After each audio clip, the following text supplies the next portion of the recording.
নমস্কাৰ বন্ধুসকল, কি খবৰ?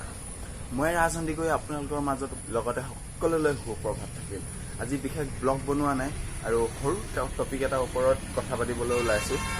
বিকাশ চেত্ৰী চবে চিনি পায় আৰু আই লাভ ট্ৰেভেলছ বুলি তেওঁৰ চেনেল এটা আছে।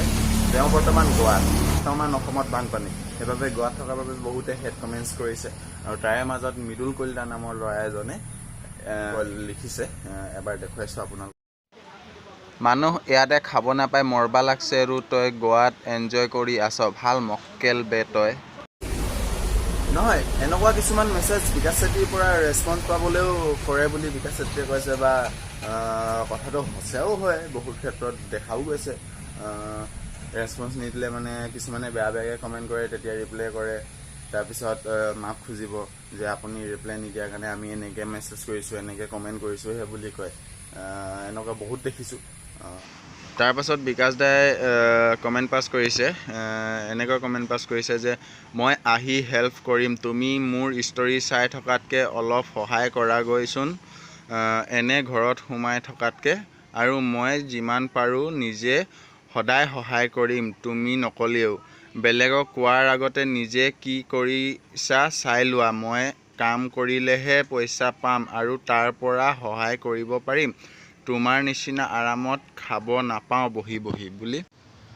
তাৰপাছত ভিডিঅ' যোগেদিও কেইটামান কথা কৈছিলে, সেই ক্লিপটোও দেখাইছোঁ আপোনালোকক, এবাৰ নিজে চাই লওক। তথাপিও তাৰপিছত বিকাশ চেত্ৰীয়ে এটা ভিডিঅ' পষ্ট কৰিছে, সেই ভিডিঅ'টো এবাৰ চাওকচোন। মানুহ এটা চব চিটুৱেশ্যনত একে নাথাকে, এনি টাইম মানুহ এটা মাইণ্ডত নাথাকে, কেতিয়াবা ফূৰ্তিত থাকে, কেতিয়াবা হাঁহি ধেমালি থাকে আৰু কেতিয়াবা খঙত থাকে। আৰু ছ'চিয়েল মিডিয়াত যেতিয়া আপুনি থাকিব, ভাল বেয়া কমেণ্ট আহিব, কিছুমান বেয়া কমেণ্ট আহে পজিটিভলি, মানে সঁচাকৈ মোৰ এইটো ভুল হৈছে, বেয়া কমেণ্ট আহিছে, কিন্তু কিছুমান এনেই আহে, মানে কিছুমান মেছেজ, কিছুমান কমেণ্ট এনেই তাহাঁতৰ কাম নাই, টাইম পাছ কৰিবৰ কাৰণে যা তা বস্তু দেখি দিয়ে। যদি মই খঙত ৰিপ্লাই কৰোঁ, ক'ব যে আপোনাৰ ৰিপ্লাই নকৰাৰ কাৰণে বেয়াকৈ মেছেজ দিছোঁ, thank you so' much, big fan, এনেকুৱা টাইপত ক'ব।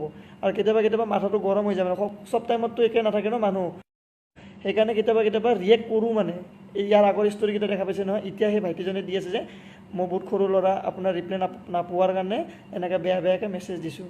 এইটোৱে হ'ল কথাটো মেইন। হেডছ কমেণ্ট যে দিয়ে, ধৰিলে এনেকুৱা হয়, মানে পিছত লাষ্টত যেতিয়া ধৰোঁ তেতিয়া এনেকুৱা অৱস্থা হয়। কেতিয়াবা ধৰিবই লাগে। 1% মানুহসকল এনেকুৱা থাকে, 100%ৰ 1% মানুহ, আপুনি এই মানুহকেইটা কেতিয়া ভাল কৰিব নোৱাৰে, এটা এনেকৈ থাকিব, যিমান যি ক'লে 1% দেই।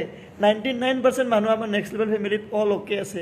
এই 1% ক'ৰ পৰা আহা ভাই তোমালোকে, নাহিবা ইয়াতে, আমাৰ এটা যাবৰ মানে হেৰি কৰিবৰ কাৰণে নাহিবা। আমাৰ 99% নেক্সট লেভেল ফেমিলি ফুল অ'কে, চব বস্তুৰে ছাপোৰ্ট কৰে, বেয়াটো ভালকৈ দেখাই দিয়ে যে এইটো বেয়া হৈছে, সেইটো পজিটিভলি মানে বেয়া কমেণ্ট। আৰু কেইটামান থাকে এনেই, মানে কাম ধান্দা নাই, এনেই। সঁচাকৈ দেই বিকাশ দা, আপোনাৰ কথা একদম ৰাইট, আপোনাৰ কথাবোৰ একদম ভাল লাগিলে শুনি। তাৰপিছত সঁচাকৈ আপোনালোককো কৈছোঁ, এনেকুৱা কাম নকৰিব, এনেকুৱা নিগেটিভ কিছুমান কথা মনলৈ নানিব। তেনেহ'লে বন্ধুসকল, আজিৰ ভিডিঅ'টো ইমানতে সামৰিছোঁ, আৰু যিমানখিনি মোৰ মগজুৱে ঢুকি পালে সিমানখিনি ক'লোঁ। আজিৰ টপিকটো ইমানতে সামৰিছোঁ। তাৰপিছত আৰু এটা কথা, বন্ধুসকল, আপোনালোকে মোক ছাপোৰ্ট কৰা নাই, সহযোগ কৰকচোন, সকলোৱে মোক সহযোগ কৰক। আপোনালোকে ভিডিঅ'বোৰ চাইছে কিন্তু লাইক, কমেণ্ট, ছাবস্ক্ৰাইব একোৱেই নাই কৰা। আপোনালোকে সহযোগ কৰক, তেতিয়াহে মই ভিডিঅ' বনাই ভাল লাগিব, হয়নে নহয় কওকচোন বাৰু। লাইক কৰিব, ছাবস্ক্ৰাইব কৰিব, আৰু লগতে কমেণ্ট এটাও কৰি দিব, কমেণ্ট কৰিব, আৰু ছাবস্ক্ৰাইব কৰিবলৈতো নিশ্চয় নাপাহৰিব। তেনেহ'লে আজিলৈ ভিডিঅ'টো ইমানতে সামৰোঁ। আজিলৈ বাই বাই।